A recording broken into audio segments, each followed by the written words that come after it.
we are going to continue exactly where we left off. We're in the Zohar Parashat Emor, and we're in page 88b. That's where we left off. And yesterday and the day before, we were talking about what happens to the person before they die and after they die. And very briefly to repeat, and we said that before the person dies, then 3 angels appear to the person. These are 3 messengers that come to take the soul to the Beit Din, to the heavenly court. And then of course comes the angel of death, Malach HaMavet, with a sword in his hand, and he doesn't cut the head off, chas v'shalom. Rather, he, so to say, dismantles the connection, the link that holds the elements together. Because we're all built from 4 elements. And the reason why we're able to exist is because the elements are together. And it's kind of like pulling the pin out, and all 4 elements, they separate. And each one goes to its source, and then the person, of course, dies. Then once the person sees the Shekhinah, the neshama, the soul jumps out of the body. The reason why we were talking about that, because we were talking previously about the Kedusha, about the holiness that the Kohanim, they need to maintain.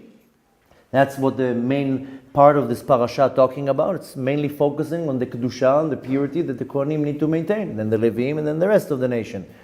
One of the ways for the Kohanim, for the priests to keep their Kedusha is not to touch a dead corpse. They're not allowed to touch any dead corpse. Unless in some situation it's the mother or the father, and the Torah goes with details, who are you allowed to touch? And needless to say, Kohen Gadol cannot touch anybody. But the Torah is focusing about the purity of the Kohanim. Later on, we're going to kind of summarize it, that it's not only talking about the Kohanim per se, it's talking about all of us. Because the first commandment that we got when Moshe Rabbeinu came out of the mountain, look in Parashat Vayitro, what does it say? Vayitim li mamlechet Kohanim vegoy kadosh. You should be for me all a nation of priests and a holy goy. So it's also referring to all of us. But nevertheless, there is a prohibition that we're not allowed to keep a dead corpse out in the open and not bury it. This is called halanat hamet. This is a prohibition from the Torah that we have to give respect for a dead body and right away bury it. And if the chas v'shalom we don't do that, then there's 4 reasons why we don't do that. Yesterday we explained 3 of them, and today we're going to explain the 4th, and then we'll continue. I don't want to waste more time on repeating the class yesterday, but it's already online. You can go and look at it. But nevertheless, quickly we said that first of all, that it's not good because it's causing sorrow to the soul. Second thing is that sometimes the Kadosh Baruch Hu will take the soul from a person, the second the person dies, and right away puts it into another body. It reincarnates it right away. Not after a year or after 10,000 years, well, not 10,000, but sometimes it's right away. But the Kadosh Baruch Hu cannot do it unless the first body is buried. Once the first body is buried, then the soul can get a new body. More than that, we explained that there's a physical body and a spiritual body. Yesterday we explained about Eliyahu Navi, that he has 2 bodies. One body in this world, how he can appear to us, and one body in the world above, how he appears to angels. So in order for the soul to get the spiritual body, the physical body needs to be buried. And as long as there's no body, then the soul is out there vulnerable. But nevertheless, this is very briefly what we spoke in the last 2 days. You can go to the last classes and see them. And now we're just going to explain quickly the 4th reason why we're not allowed to leave a dead body without burial, and then from there we'll continue if we have time. How is that to do with the purity of the Kohanim? So the 4th reason why we're not leaving a dead body goes as follows, and if you want to follow, we're on page 88b in the middle. V'chol kama de gufa lo yitkabar, as long as the body is not buried, tza'arahu lenishmata, it's a great sorrow to the soul. Ve'ruach mesava is daman lesharya aloi, and evil spirit, I mean the way how the Zohar calls it is ruach tme'ah, is an impure spirit. I call it now an evil spirit so we can kind of relate with it. But this is what's called ruach tum'ah. Ruach, a spirit, but of impurity, of tum'ah. Now what happens? Impure spirit will come to this soul. So it says, "Veruach mesava is daman lesharia aloi." Evil spirit will come and dwell on this body. Ulesava lehu gufa, and it wants to go into this body. Because an evil spirit doesn't have a body. Not a spiritual body, not a physical body. So it wants to go into a body to get some quiet, some rest. And not only that, letameh et hagufo, to make the body impure. Uvegin dehahu ruach mesava izdaman. And since this spirit of impurity is coming close to the body, and it's ready to make the body impure, therefore, la mebaile, we don't want to leave the body there, le'inish lemivat hu gufa le'lachad, not even one night to leave the body there by itself. I hope you didn't experience it in your life, and I hope you're not going to have to experience to lose a loved one. But when chas v'shalom and somebody dies, right away we call chevre kadisha to take the body and to do tahara as fast as possible. One of the things that they do is they bring a certain individual and they call him shomer, a guard. Why? You put that person next to the body, and the person sits there and reads Tehillim and learns Torah. Why? Because the body is right away subject to attack. By what? By these evil spirits that they need a body. Because an evil spirit or a spirit of impurity doesn't have a body. Now, that evil spirit is subject to all sorts of attacks from demons and other angels and spirits, and it needs a body to hide in. We spoke about before the class about Rabbi Chaim Vital. Rabbi Chaim Vital, the student of the Arizal, was known to be the Ghostbusters. And he was taken everywhere to crack the dibukim, the possessions. Now it's not so common in our generation. The Baal Shem Tov was able to annul most of it, but it was a very common thing, what's called a dibuk, that an evil spirit will go into somebody's body and possess the body. And there's a few books. I have one book that if you ever want to stay awake for 3 days, read the book. You're not going to want to go to sleep after reading this book. And why? Because it's all these crazy stories, how suddenly like a cat will go wild and scratch everybody, and there was an neshama there, and Rabbi Chaim Vital will come like as a lehavdil, an exorcist, and take the neshama out, and all these wacko stories, but real scary things. And literally, Rabbi Chaim Vital was the I call him the Ghostbusters. Why? Because all these demons and all these spooky stories, he would come and release these souls. There's another book called Ruchot Mesaprot, Spirits Are Talking. It's written by Rabbi Yehuda Petaya. I highly recommend to read this book. A little bit scary, but it kind of reveals to you what's going on around us. But nevertheless, in all these stories, there's one common denominator, that a spirit of impurity is vulnerable because it doesn't have a body, not a physical body and not a spiritual body. So demons, they want to hurt it. So this evil spirit will look constantly for a body to rest in it. Now, where do they find a body? Either of an animal, that's why sometimes you see these cuckoo animals, or in a body that chas v'shalom is vulnerable to such a thing. That's why we have mezuzot on the doors. Why do we have a mezuzah? What's the main reasons? Because if you look at the mezuzah, it has 3 letters written on it on the backside. Shin Daled Yud. Shin Daled Yud is the acronym of Shomer Dlatot Israel, the guardian of the doors of Israel. And when you put a mezuzah on the door, nothing can come into the house if it's a kosher mezuzah. Very interestingly, this will keep maybe for a different class, the spirits, demons, evil spirits of impurity, they can only come through a door that is a doorpost. They can't come in through a window. So that's why we don't put mezuzot on windows. Not too long ago, somebody told me, why don't we put mezuzot on windows? So it says because the spirits can only come through a door. Mezuzah in Hebrew, by the way, is a doorpost. That's what they did in Mitzrayim. They had blood on the top, blood on the right, and blood on the left. We don't do that. We just put a mezuzah. But any doorpost in a shape of a chet, or even if the top is a little bit rounded, here there's a little bit of an argument in halakha if you still put a mezuzah. Sometimes you have these arched doors. But nevertheless, any gates that we have, you have to put a mezuzah. That's where they come in from. So I know the people, they put a mezuzah on the front door. That's not enough. You need to have mezuzot on the back door, on the garage door, any door. But otherwise, we're not going to talk about now the halakha here, but important to have a mezuzah. Why? The mezuzah will keep any evil spirit from coming into the home. Another thing, how do I, chas v'shalom, can be affected is if I do a lot of sins. If I do a lot of sins, I'm subject to an attack from one of these evil spirits. So here he says, the second that the body is thrown on the ground and the soul left the body, right away these ruchot ra'ot, these spirits of impurity, they're looking like savages for bodies. Like a shark, you throw a little bit of blood in the water, right away the sharks come. They can smell blood for miles, and they get there in minutes. Same thing here. These spirits, they smell a dead body that doesn't have a soul in it. Right away they come and they surround the body. They want to get into the body. Therefore, you should not let the body stay there without burial for one night, not even one night. The night is when the spirits come out. Begin the ruach mesava ishtakach belela, because the spirit of impurity, it has control and power at night. During the day it doesn't. And not because it's daylight, because there are two midot that controlling the day and the night. The day is controlled by the midah of chesed, of kindness, and at night is the midah of gvura. And physically, we see dark at night and light during the day, and you know what we attribute it? We attribute it to the sun. So we see the sun coming up from the east, and it's going down in the west. But this is only because spiritually that's what happens.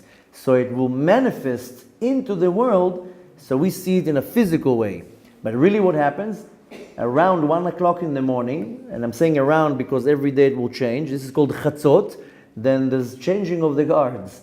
The sfira of gvura starts diminishing, and the sfira of chesed starts empowering. That's why early in the morning, then this is corresponding to midat chesed. Where do we learn that? Vayashkem Avraham baboker. Avraham woke up early in the morning. Now, not that he was physically waking up early. Avraham is midat chesed. And when is midat chesed waking up? Vayashkem baboker, early in the morning at dawn.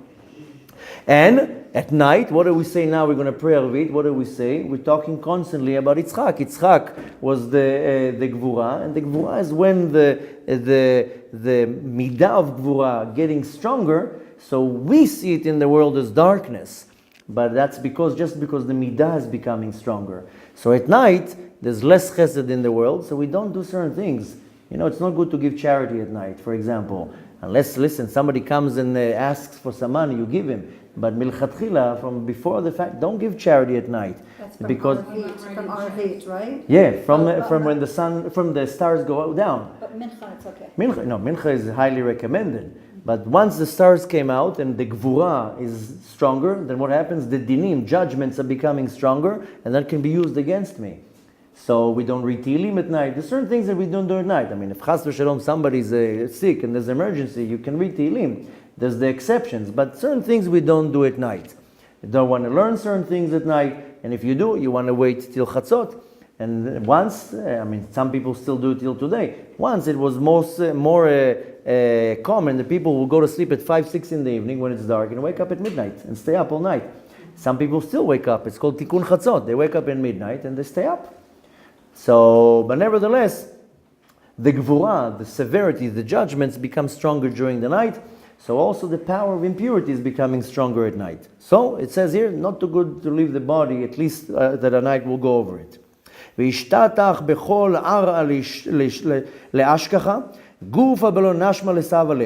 Now what happens is that the evil spirits, they come down to the world at night when it's dark, and they start like kind of wandering around, and they're looking for a body, to get into the body. Why? To make the body impure. And therefore at night the body becomes even more impure. We'll take a short sidetrack that this all that we're talking about happens to us at night too. When we go to sleep at night, then what happens is your soul leaves the body. The ruach leaves the body. A little piece of the nefesh stays in the body to enliven the nefesh. Our sages explain in the Talmud that sleeping is 60th of a death, because the majority part of the nefesh, ruach, and the neshama, they leave the body. Now what happens is the body is 60th of death on the bed. Now the neshama goes up to the world above. Hopefully it goes to the right place, and it goes for a few reasons. First of all, it goes to get charged. Like you charge your phone at the end of the day, the neshama needs to get charged. Why? Because throughout the day, it lost energy. The only reason why you're tired at night is not because you worked hard, because your soul lost energy. Why do you lose energy? Because we sin. If you would not sin, you would not lose energy. That's why you see great tzaddikim, they never sleep. The Arizal didn't sleep. He used to take naps. He used to take like 30 seconds, put his head down and head up. And if you're looking at all the great tzaddikim, they don't sleep. Sleep an hour a night, 2 hours a night, just for whatever tikkun there is. And there's many great tzaddikim that we know that they barely slept. Why? Because they know how to contain the energy. Now imagine I wake up in the morning and I put tefillin on. I'm a nuclear reactor of energy. Can you imagine how much energy, spiritual energy I'm charging the neshama? Now what happens is, a minute after I finish Tfilat Shacharit, I go outside and I say one word of Lashon Hara. All the energy runs out. And we constantly sin, not because we mean people, because we not always know what we're doing or we can't help ourselves. So we lose energy. So by the end of the night, all the energy is down, so I become, I'm so tired. Why are you tired? Because you didn't contain the energy. So we go to sleep and we get hooked into the charger. You wake up in the morning, you're fully charged. If you wake up in the morning and you're not fully charged, it means that at night you didn't go to the right place. You didn't connect. It wasn't the right charger. Some people go to sleep for 8-9 hours. They wake up in the morning, they're more tired than what they went to sleep. That's not good. It means that at night you didn't go to the right place. And your soul was just wandering somewhere in the universe instead of going to the charger and getting fully charged. Another reason why the soul goes up at night is because it has to give an account what it did. So the soul goes up to the heavenly realm. They give the soul a big book, and the soul starts writing its journal.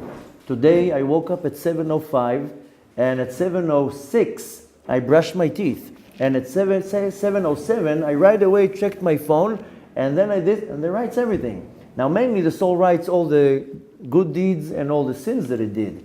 Why? So after 120 years, when you go up to Shamayim, they tell you, you wrote your own book. You testified against yourself. You wrote when you lied, when you cheated, when you slandered. You know how you delete the data? You do tshuva. You come with an eraser and you start wiping off from the book, the memory book. So you go up there to write a journal. Another reason why we go up there, we get subpoenaed by the heavenly court to go and testify against other people or for the favor of other people. And exactly like in this world, you get called to the court, same thing in the world above. You go and testify against or for somebody else. And nevertheless, there's many other things that we do at night, but what happens when I leave the body? Exactly what we're reading now. Here it's a full dead body. Here it's 60th of a death. My body is now subject to attack by any type of impurity. What's the remedy or the power to fight it? You say Kriyat Shema Lamita. Kriyat Shema Lamita, bedtime Shema, not saying Shema Yisrael Hashem Elokeinu Hashem Echad. You read the 4 or 5 pages. It will take you 10 minutes and maybe even 20 if you read it slow with the right intention. But you know what you're doing? You're building a spiritual wall around the body. Look at the Nosach, what you say in Kriyat Shema Lamita. To most of the Sidurim, there's a certain verse that we say, Hine mitato shel Shlomo, 60 giborim saviv lam, migibore Israel, kulam achuzei cherev. You remember this verse? Here is the bed of Shlomo. And it's surrounded with 60 armed guards, with holding trained mercenaries, or however you call it, soldiers with swords. You know the story with Shlomo HaMelech. One time he was pushing his luck and he got to a confrontation with the head of all the demons, Ashmedai. And he kicked him, there's a story in the Talmud, he kicked him to China, and it took him a couple years to come back and to claim back the body. This demon took over his body. Nevertheless, since then he was very afraid and he would sleep with guards around the bed. But when we do that, we're actually placing guards, spiritual guards around the body to guard the body. Now what happens if I don't do that? My body at night is a dead corpse and spirits of impurity, they come into the body. Now imagine just the analogy. Imagine now you have a beautiful mansion and you go on vacation. Normal people, they close the doors, close the windows, put an alarm, put the bars. You don't want anybody breaking into your house. Now imagine you leave the doors open, the windows open, then a bunch of robbers, they come in and they're looking around the house and saying, why instead of taking everything, let's just stay here. Let's just park in here. And then the owner comes into the home. What are you doing here? Well, we decided to take over. So in our world, you call the police. But in the fantasy world now, because we're trying to make an analogy, you can't call the police. Now you have a gang in your home. This is what happens to people at night. They don't guard the body the right way. Spirits come into the body and they decide to stay there. The Talmud gives an example. If you take a barrel and the barrel is full of sand. Now turn the barrel upside down, empty the barrel, then the barrel is empty. But take a barrel full of honey, turn the barrel upside down, let all the honey out. You know what happens? 95% of the honey is out, but the walls of the barrel inside are still full of honey. So what will come? All sorts of cockroaches and flies and maggots and whatever it is. Same thing with me. Take a body that doesn't have a soul in it, take the simple soul out, then the body's empty. There's nothing to take there. Take a body that did 1 mitzvah, 2 mitzvot, 3 mitzvot, the soul goes out, then the honey is still in the body, so comes all these evil spirits to come and eat from it and to take some of it. Now I come and wake up in the morning and now I have visitors in my body. And then people start having all sorts of emotional issues, psychological issues, physical issues. They don't understand that something's in the body. Many times I tell people when they have issues, say Kriyat Shema for 40 days straight. Let's see what happens then. I guarantee to you things will look much, much better. You're not going to have so much nightmares or at all, no anxieties, no fears, no worries. Where do you think it's all coming from? Because my body is subject to an attack at night. So I have to say Kriyat Shema L'Mitah. And many other things that you do. Of course, you want to have a kosher mezuzah on the door, and many other things. We also take another precaution. According to halacha and according to the Zohar, we're not allowed to walk 4 steps in the morning without washing my hands. And this is not only a halacha, this is, by the way, you can find it as a halacha in Shulchan Aruch, that you're not allowed to take 4 steps in the morning without washing your hands. This is the only time in the entire Shulchan Aruch, the Maran, the Bet Yosef, is quoting a Zohar. The only time that he quotes a Zohar that says that you're not allowed to go 4 steps without. Why? Because the Zohar says that. And a person that walks 4 steps in the morning without washing their hands, the whole day he's impure. That's what the Zohar says. Why? Because when my body is empty, these spirits of impurity, they dwell on the body, they make the body impure. In the morning, the soul comes into the body, the ruach, the neshama, there's nefesh, ruach, neshama. Now, the nefesh is all over the body. The Torah says that the nefesh, ki ha-nefesh hu adam, the nefesh is the blood. How do you know the nefesh is everywhere? Take a needle now, anywhere you'll poke in the body, blood will come out. So we know the nefesh dwells in the blood. How do you kill a person? Take a lot of blood out, the majority of the nefesh will go out of the body and the person dies. That's what Cain did when he killed Hevel. The Midrash says that he stabbed him 300 times. Why? Because he didn't know where the soul is going to come out from. So the nefesh is in the blood. The ruach is what enlivens the body, but the neshama dwells in the head. I mean, the neshama is also in the body, but we do know that the nefesh goes all the way into the ends of the body. What do we wash in the morning? We wash our hands till the wrist. Why? Because the neshama, when it goes into the body, it comes up to here. The neshama doesn't go into the actual palm. Now also to the legs. At the time of Beit HaMikdash, the Kohanim used to wash their hands and the legs.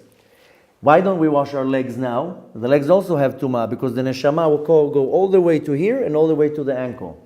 But the nefesh, when it goes in, the neshama pushes the tumah, the impurity, all the way to the hands and to the feet. So we in our generation, we wash our hands. The reason why we don't wash our feet in our generation and previous generations, the Ben Ish Chai explains that the tum'ah, the impurity that we have on our feet, even if we wash it, it wouldn't help in our generation. That's how strong the impurity is. So even if we want to wash our feet, it will not remove the impurity. That's why, to halacha, if you touch your feet, you have to wash your hands. There's certain things, even the Arizal is saying according to halacha, don't walk barefoot anywhere, because the feet is attached to the ground, it's receiving such tum'ah. The Zohar says that if you wake up in the morning and you take 4 steps without washing your hands, you keep the impurity on you, the tumah, but the whole day you tameh. So your thoughts are impure, your speech is impure, your actions is impure, you have a big yetzer hara, all sorts of desires to things that are not so kosher and so forth. So we wake up in the morning, right away we wash our hands. You want to right away bring purity into your home, to your heart, to your body. So what do? We put a bucket next to the bed and a cup next to it, and you wake up in the morning and you wash your hands. Very simple. The Arizal says don't even put your feet on the ground. Do it from the bed. Stay on the bed and wash your hands. Don't even put your feet even on the ground.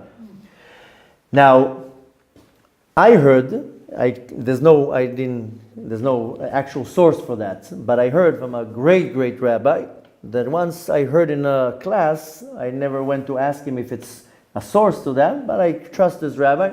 And he said, when you go to sleep, you say Kriyat Shema L'Mitah, it surrounds your body with angels. You have a mezuzah on the door and so forth. But he said, when you put that bucket next to your bed, this bucket itself, imagine an angel standing like this next to your bed with a sword. Nothing comes next to the body because you already prepared the bucket of water for the morning. So, and you want to guard your body at night because you don't even know what comes to the body at night. If you would see what's going on next to the body at night, you wouldn't want to wake up or want to stay sleeping. So this is only when it's 60th of a death when we go to sleep. So much more so when a person dies and it's a dead corpse. So the fourth reason, like we said, why we don't leave the body unattended or not buried, because right away when the body doesn't have a soul, it's an empty body, right away spirits of impurity, they come like sharks. They're smelling for a dead body and they want to use the dead body to dwell there, and that makes the body even more impure, and needless to say, that causes an unbelievable suffering and sorrow for the nefesh, to the soul.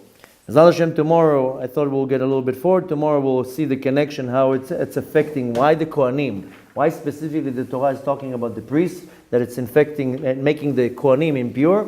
How is that connected to us? Because the Kohanim are a minority of the nation. But like I said before, we are all a nation of priests, and it's talking about the importance, that we'll do tomorrow, why to keep myself constantly in a state of purity. Because the second that I'm in a state of impurity, then I'm subject to attack from any type of force of impurity to make me more impure. So imagine right now, you just say a lie, you slander, you say lashon hara, you steal, whatever it is. Right away you bring on yourself this impurity. So right away you're subject to become even more impure by these spirits of impurity. How does that affect you? Then one person it will affect by becoming depressed. Another person, it will affect them to become a little bit mentally ill. Another person will affect them to be sick. Another person will affect them to have extremely impure thoughts, angry, and all sorts of anxieties. And it's going to affect the person in many different ways. And then people don't understand. Why do I have anxieties? Why do I have fears? Why do I worry all the time? Why do I have migraines? Whatever it is, I'm just throwing different things. Why? Because first look of what's the level of impurity that you are experiencing. If you experience a lot of impurity, it will affect the person in many different ways. And needless to say, this is not only worrying about how I talk or how I behave. It's also what I eat. It's also what I see. It's also what I listen. So this parasha is coming to tell us. Last week we talked about Parashat Kedoshim, and it says Kedoshim to you, Ki Kadoshim, be holy, sanctify yourself. In this week's parasha we come in to explain that what will bring this impurity on me, and you don't want to bring on yourself impurity, because the one who suffers from that at the end of the day is you. And a lot of people don't understand why they have all these issues. They don't understand that it's coming only from a place of tumah, of impurity, and needless to say that you want to do whatever you can to make sure that it doesn't affect you in any type of way.